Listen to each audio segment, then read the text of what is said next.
Assalamualaikum warahmatullahi wabarakatuh. Puji syukur kehadirat Allah Subhanahu wa taala, Tuhan Yang Maha Kuasa, sehingga kita semua diberikan kenikmatan kesehatan untuk tetap bisa berkarya. Perkenalkan, nama saya Priya Utomo dari Sekolah Tinggi Ilmu Ekonomi Pemuda, program studi S1 Manajemen. Penetapan saya sebagai dosen tetap di Sekolah Tinggi Ilmu Ekonomi Pemuda dengan SK nomor 05-T3G-SK-Sk-2-Romawi-2017. SK tersebut dirilis pada 1 Februari tahun 2017 dan mengangkat saya menjadi dosen tetap sampai dengan sekarang. Saya mengajar mata kuliah manajemen strategi. Pelaksanaan yang saya lakukan pada pertemuan pertama, melaksanakan sistem kontrak perkuliahan yang menjelaskan garis-garis besar mata perkuliahan sesuai rencana pembelajaran semester atau yang disebut sebagai RPS yang saya buat. Metode pembelajaran dan media pembelajaran disesuaikan dengan materi. Saat ini saya menggunakan PowerPoint dan diterapkan memakai metode delivery, interaction, dan assessment atau yang disebut sebagai DAI. Video ini dibuat dengan tujuan untuk memenuhi satu persyaratan sertifikasi dosen tahun 2024, yaitu pernyataan diri dosen dalam unjuk kerja Tridharma Perguruan Tinggi atau PDD UK TPT, khususnya di aspek pengajaran.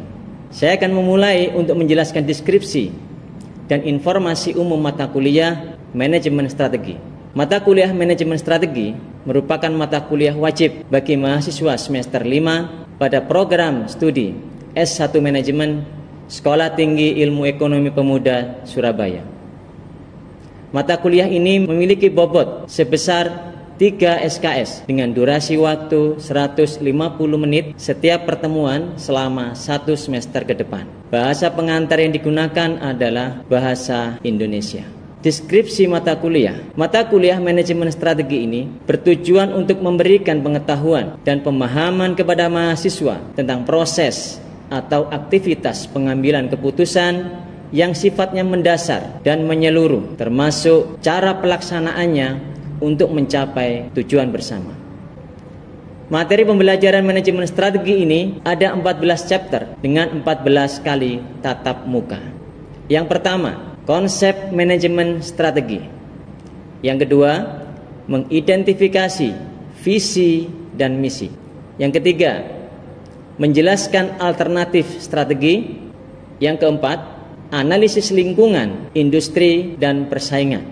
Yang kelima, menganalisis alternatif strategi.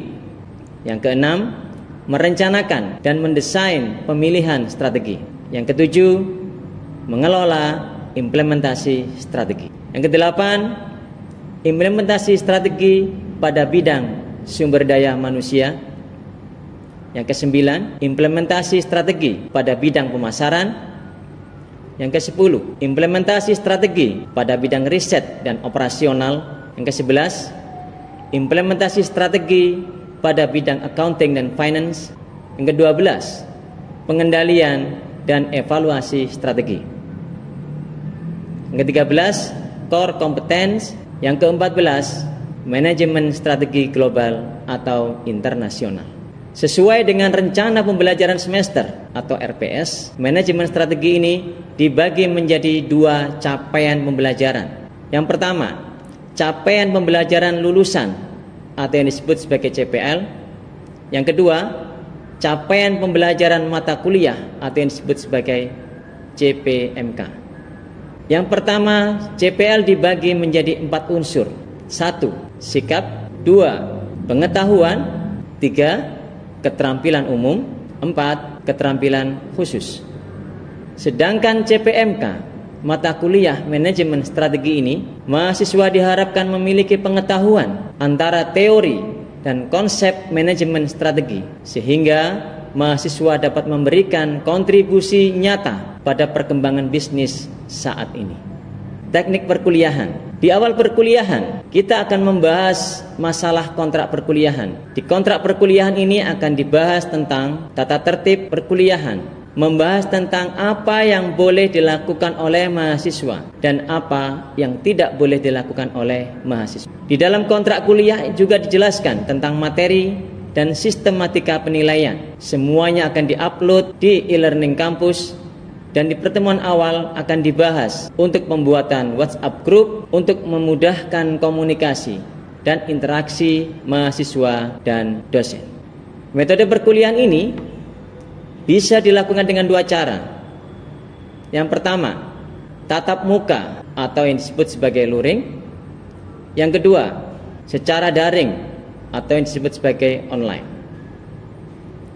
Perkuliahan bisa dilakukan dengan cara presentasi atau ceramah secara langsung atau diskusi dan diikuti dengan tanya jawab antara dosen dan mahasiswa ataupun sebaliknya antara mahasiswa dengan dosen.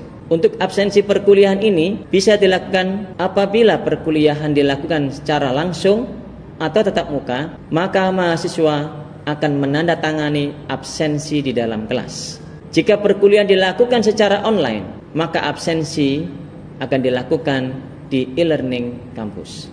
Sistematika penilaian perkuliahan ada 5. 1. Partisipasi kelas dengan 2 cara. Yang pertama, absensi.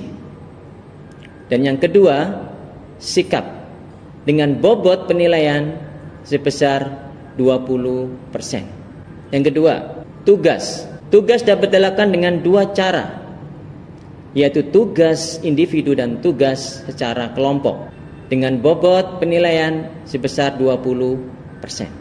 Yang ketiga, kuis.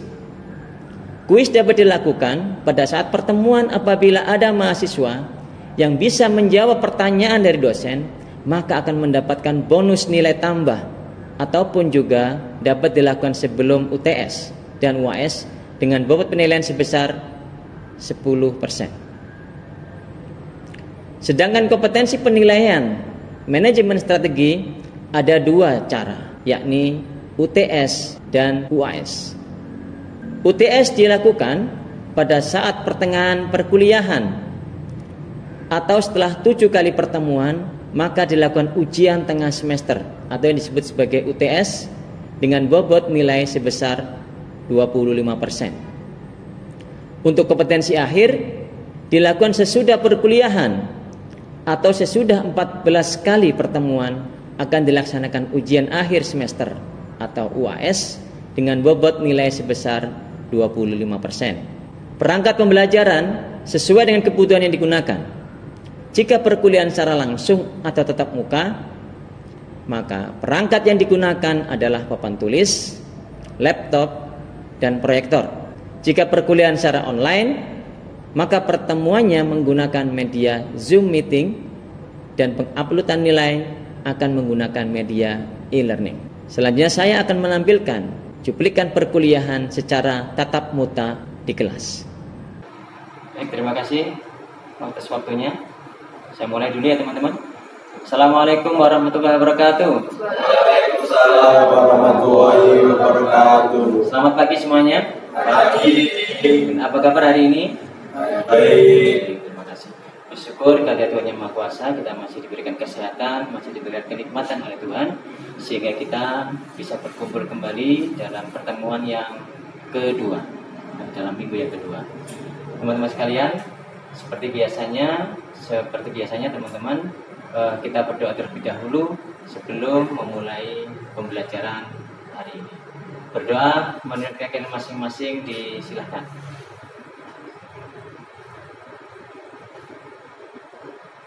Selesai. Terima kasih teman-teman semuanya. Teman-teman sekalian, saya ingin mereview sebentar terkait dengan materi pembelajaran yang sudah saya sampaikan kemarin ya. Yang kemarin kita memahami tentang rencana pembelajaran semester.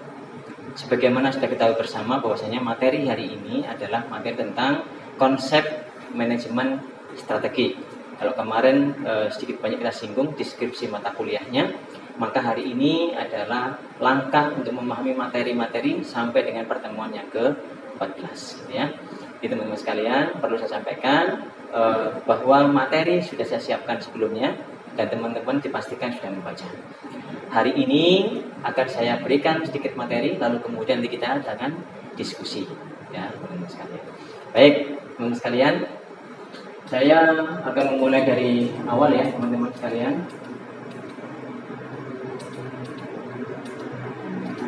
Ya, apa itu manajemen strategi atau yang disebut sebagai strategi itu apa dan manajemen itu apa? Jadi kalau strategi itu pada masa lampau itu digunakan untuk pertempuran atau peperangan gitu ya. Lalu kemudian dalam perjalanannya strategi itu dipakai dalam dunia bisnis, karena dianggap penting gitu ya. Nah, dalam manajemen strategi itu teman-teman sekalian pasti tujuannya adalah untuk memberikan efektivitas dan efisiensi dalam sebuah organisasi gitu ya.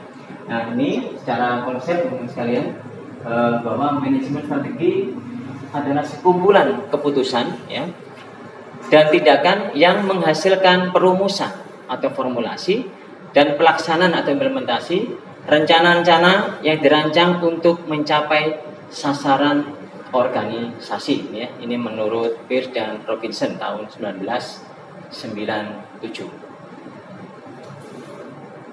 Dalam manajemen strategi, teman-teman sekalian, ada hal yang perlu diperhatikan ya. Yang pertama, merumuskan visi organisasi. Lalu kemudian merumuskan tentang keberadaan atau tujuan dan filosofi serta tujuan daripada organisasi. Berikutnya adalah mengembangkan profil organisasi yang menggambarkan kondisi intern dan kapabilitasnya.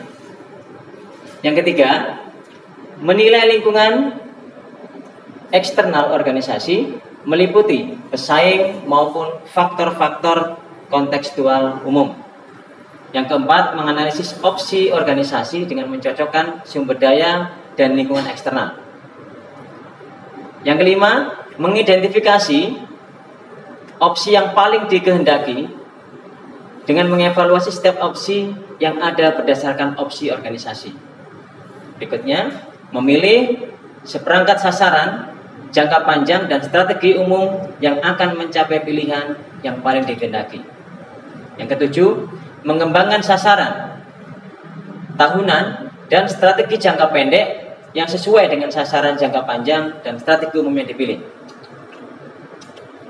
Yang kedelapan, mengimplementasikan pilihan-pilihan strategi dengan cara mengalokasikan sumber daya yang ada. Yang kesembilan, mengevaluasi keberhasilan proses strategi sebagai masukan bagi pengambilan keputusan di masa yang akan datang. Jadi teman-teman sekalian, di dalam memformulasikan itu butuh yang namanya penyusunan visi dan misi. Visi itu adalah upaya untuk membuat sebuah impian. Lalu kemudian setelah pembuatan visi, maka membuat misi. Misi itu adalah sebuah upaya untuk melakukan hal-hal yang terkait dengan pencapaian visi tersebut. Sehingga butuh yang namanya misi. Lalu kemudian merumuskan sebuah tujuan. Tujuan ini dalam kerangka untuk mencapai goal-goal pada setiap misi, gitu ya. Jadi formatnya itu kita membuat visi, lalu kemudian mengimplementasikan dengan misi, lalu kemudian setiap misi itu ditentukan goalnya atau tujuannya, gitu ya. Berikutnya konsep manajemen strategis. Dalam teori yang lain ya, ada namanya Samuel dan Paul Peter mendefinisikan manajemen strategik sebagai suatu proses interaktif dalam mencapai keseluruhan tujuan organisasi secara tepat dengan menyesuaikan kondisi lingkungannya. Tahapan-tahapan dalam manajemen strategis menurut Paul, yang pertama, menganalisis kinerja lingkungan baik itu internal maupun eksternal. Yang kedua, membina pimpinan organisasi, misi dan objektivitas. Yang ketiga, merumuskan strategi organisasi. Yang keempat, mengimplementasikan strategi. Yang kelima, menetapkan strategi pengawasan. Pada prinsipnya tidak jauh berbeda dengan apa yang disampaikan oleh Peirce di awal, gitu ya. Teorinya Paul dan Peirce ini hampir sama, gitu ya. Hanya saja yang punyanya Paul ini lebih pada hal-hal yang spesifik, gitu ya. Misal terkait dengan bagaimana merumuskan, bagaimana mengimplementasikan, bagaimana mengevaluasi. Definisi manajemen strategi menurut ahli yang lain, ya. Yang pertama menurut Peirce, yang kedua Paul, yang ketiga menurut Hover. Menurut Hover, manajemen strategik merupakan proses kesepakatan yang mendasar dalam pembahasan dan pertumbuhan organisasi dengan mengembangkan strategi, struktur, dan sistem yang dibutuhkan untuk mencapai pembaharuan dan perkembangan yang nyata dengan jalan melakukan pengaturan secara efektif melalui perumusan strategi dan proses implementasi. Lalu apa sih sebetulnya yang bisa kita simpulkan dari tiga pendapat? Jadi ada pendapatnya Peirce, ada pendapatnya Paul, dan ada pendapatnya Hover. Di antara tiga pemikir ini, atau tiga konsep manajemen strategi menurut ahli ini, ada sebuah kesimpulan, gitu ya. Kesimpulannya bahwa ruang lingkup manajemen strategi ini ada tiga. Jadi yang pertama adalah formulasi, yang kedua adalah implementasi, yang ketiga adalah evaluasi. Di dalam formulasi tadi disebutkan oleh Peirce juga bahwasanya ada proses membuat visi. Di dalam membuat visi dilanjutkan dengan misi untuk mencapai visi tersebut. Lalu kemudian ditetapkan dengan tujuan. Ya. Lalu kemudian berikutnya dalam proses implementasi. Apa yang dilakukan dalam proses implementasi? Implementasi ini, ya teman-teman sekalian, implementasi penentuan sasaran operasional tahunan. Misal bagaimana membuat program jangka pendek, bagaimana membuat program jangka menengah, bagaimana membuat program jangka panjang. Maka di dalam implementasi ini teman-teman sekalian, itu sudah ada sasaran tahunannya seperti apa, gitu ya. Jadi dipastikan bahwasanya implementasi dalam sebuah implementasi harus mengacu pada visi, harus mengacu pada perumusan strategi, harus mengacu pada misi, harus mengacu pada tujuan. Jadi implementasi nggak bisa lepas dari formulasi. Maka ini satu hal yang berkaitan. Jadi kalau teman-teman nanti dalam tindakan aktivitas di organisasi itu, pastikan dalam mengimplementasikan itu wajib hukumnya mengacu kepada visi, gitu ya. Lalu kemudian bagaimana proses evaluasi? Evaluasi itu ketika apa yang sudah ditetapkan dalam formulasi, ya berupa visi, misi, dan tujuan. Lalu kemudian kita sudah menentukan bagaimana cara mengimplementasikannya. Demikian juga sudah menentukan sasarannya apa, apakah jangka pendek, jangka menengah, atau jangka panjang. Lalu kemudian proses yang terakhir adalah evaluasi. Bagaimana proses evaluasi itu dibuat? Apa yang harus dievaluasi? Yang dievaluasi adalah setiap misi dan tujuan yang sudah dibuat. Lalu kemudian tercerminkan pada implementasi. Nah, implementasi ini apakah sudah sesuai dengan visi? Implementasi apakah sesuai dengan tujuan? Maka ini harus dievaluasi pada tahapan yang ketiga.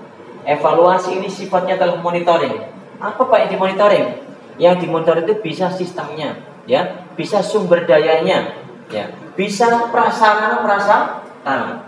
Jadi kalau teman-teman ketika nanti menjadi seorang manajer misalnya gitu ya, harus memahami teknik ini. Karena ini teknik dasar, penting. Apalagi teman-teman yang belajar manajemen sumber daya manusia, maka mempelajari manajemen strategik menjadi sebuah kewajiban. Gitu ya. Sehingga teman-teman nanti jelas bahwa ketika teman-teman nanti membuat sebuah rumusan organisasi, pastikan 3 hal ini. Karena teori ini secara teori 3 pendapat ini sudah dianggap cukup, dan sampai sekarang perkembangan teori ini masih relevan dipakai sampai dengan sekarang, gitu ya. Saya lanjutkan. Faktor-faktor yang berpengaruh dalam merancang bangun manajemen strategik. Ada tipe dan struktur organisasi, gaya manajerial, kompleksitas lingkungan, hakikat masalah yang dihadapi. Yang pertama, tipe dan struktur organisasi setiap lembaga berbeda-beda, tidak bisa sama. Ada yang sedang, ada yang kecil, ada yang besar. Maka nggak bisa kita samakan. Ya. Yang kedua, gaya manajerial. Setiap manajer itu punya karakter yang berbeda. Ya. Setiap manajer punya budaya yang berbeda, punya khas yang berbeda, punya ego yang berbeda, tidak bisa samakan. Berikutnya lagi, kompleksitas lingkungan internal dan eksternal. Ya, kalau kita bicara kompleksitas, ini berarti butuh yang namanya performansi dan formalisasi yang tinggi, baru bisa dinamakan kompleksitas. Jadi kompleksitas bergantung dari sejauh mana besarnya performansi dan formalisasi organisasi. Baru kemudian kita bahas tentang kompleksitas. Yang keempat, masalah yang dihadapi. Setiap organisasi pasti punya masalah yang berbeda-beda, bergantung. Kalau organisasinya kecil, maka masalahnya cenderung kecil. Kalau organisasinya besar, maka masalahnya cenderung besar. Masing-masing punya potensi yang sama. Kecil ya diselesaikan dengan cara yang sederhana, besar diselesaikan dengan cara yang tidak sederhana. Berikutnya, tipe dan struktur organisasi. Ya, ada yang hierarki dan piramida. Mulai dari pucuk pimpinan sampai di tingkat paling bawah. Piramid ini efektif. Kenapa? Karena sistemnya adalah sentralistik. Semua terpusat. Semakin ke bawah, bebannya semakin ringan karena masing-masing punya pemikiran dan tugas yang berbeda-beda. Semakin ke atas semakin berat. Kenapa? Karena harus bertanggung jawab kepada yang di bawahnya, yang di piramid. Lalu kemudian tipe organik. Tipe organik ini organisasi tidak sekedar wadah di berbagai kegiatan berlangsung, akan tapi sebagai wahana yang efektif bagi para anggotanya untuk berinteraksi dan berhubungan. Artinya apa begini? Organik itu sesuatu yang original. Organik itu sesuatu yang unik dan mahal, gitu ya. Maka di dalam konsep organik ya, ini jarang ada karena butuh yang namanya sumber daya manusia yang capable, gitu ya. Beda dengan yang piramid tadi itu. Berikutnya lagi adalah gaya manajerial. Kepemimpinan efektif adalah kepemimpinan yang situasional. Ini pendapat. Tetapi dalam praktiknya memang tidak semua gaya kepemimpinan itu bagus. Otoriter bagus nggak? Tidak bagus. Tapi sisi lain seperti hanya Korea Utara dengan militer dengan gaya otoriternya jalan nggak? Jalan. Berarti bagus, gitu ya. Lalu kemudian di Amerika gaya kepemimpinan demokratis bagus nggak? Bagus. Tapi tidak bisa diterapkan di Korea Utara, gitu ya. Artinya apa? Gaya kepemimpinan itu bergantung dari budaya organisasinya, gitu ya. Lalu kemudian gaya manajerial yang dapat ditentukan oleh tingkat kedewasaan dan kematangan para anggota organisasi. Lalu kemudian para manajer diharapkan mampu memainkan berbagai jenis peran. Ini clue-nya.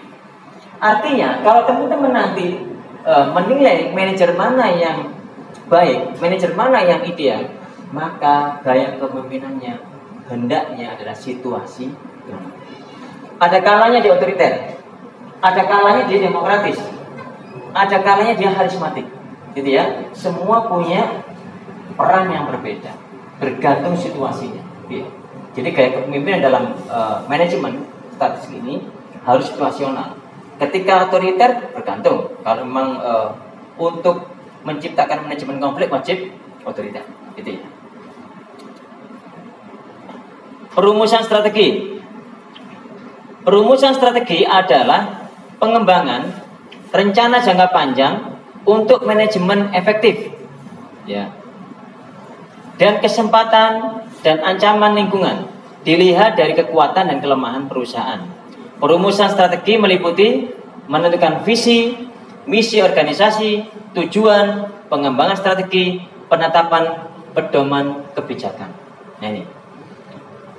Di dalam manajemen strategi perlu diketahui bahwa perumusan ini merupakan hal yang paling utama. Ya, perumusan ini merupakan hal yang paling utama. Ketika perumusan ini menjadi problem, ya, salah di awal, impiannya salah, misinya salah, tujuannya salah, maka akan menjadi masalah bagi organisasinya. Maka perlu hati-hati, perlu konsultan, perlu orang yang ahli di bidangnya. Misal teman-teman membuat organisasi di bidang entertain, gitu ya, maka pastikan orangnya itu mengerti betul apa sih yang tidak dicapai, gitu ya, terkait dengan visi. Maka berhati-hati dengan membuat sebuah visi. Lalu kemudian membuat misi juga demikian, pastikan harus sesuai dengan visinya. Oke. Strategi organisasi. Ada strategi tingkat organisasi, strategi tingkat bidang kesehatan kerja, dan strategi tingkat fungsional, ya. Faktor yang mempengaruhi perumusan strategi adalah landasan, lalu kemudian profil organisasi, lingkungan eksternal organisasi, analisis terhadap kekuatan, kelemahan, peluang, dan hambatan. Berikutnya kesesuaian dan tujuan, tingkat operasionalisasi, tenaga kerja yang dibutuhkan, teknologi yang dimanfaatkan, bentuk tipe struktur organisasi, yang ke-10 diskresi dalam organisasi, yang ke-11 sistem pengawasan yang dibutuhkan. Jadi teman-teman sekalian, faktor-faktor itu semua akan mempengaruhi sebuah perumusan strategi, gitu ya. Yang terutama dalam hal analisis terhadap kekuatan, kelemahan, ancaman, dan peluang. Ini penting teman-teman sekalian, gitu ya. Baik teman-teman sekalian, saya kira cukup materi untuk hari ini. Terima kasih atas atensinya. Tapi sebelum saya tutup, saya ingin mereview. Mereview ini menunjukkan apakah teman-teman paham tentang materi pada hari ini. Ya, baik, saya ingin review ya teman-teman sekalian. Saya ingin bertanya kepada teman-teman semuanya. Apa kesimpulan materi hari ini tentang manajemen strategik itu? Ruang lingkupnya apa aja sih sebetulnya? Silakan, ada yang bisa angkat tangan untuk menyampaikan tentang ruang lingkup manajemen strategi. Ada 3 lagi. Silakan. Ayo, yang pertama, ya silakan. Satu formulasi, kedua implementasi, dan ketiga evaluasi. Iya, baik, terima kasih. Teman-teman sekalian, hasil review ini menunjukkan bahwasanya teman-teman memperhatikan, ya, memperhatikan apa yang saya sampaikan, ya. Baik teman-teman sekalian, untuk materi hari ini cukup, ya. Ke depan pekan ketiga kita akan membahas tentang bagaimana menentukan visi dan misi, ya. Jadi hari ini tentang manajemen strategi, maka pekan ke depan, pekan ketiga atau minggu ketiga kita membahas tentang visi dan misi. Baik, teman-teman sekalian, sebelum kita pulang kita berdoa terlebih dahulu. Berdoa menurut yakin masing-masing, disilakan. Selesai. Terima kasih. Semoga selamat sampai di rumah, ya, bertemu dengan keluarga. Dari kami, dari saya cukup sekian. Mohon maaf apabila ada yang kurang berkenan semuanya. Tetap sehat semuanya teman-teman ya. Ya, baik, terima kasih. Saya akhiri. Assalamualaikum warahmatullahi wabarakatuh. Waalaikumsalam warahmatullahi wabarakatuh.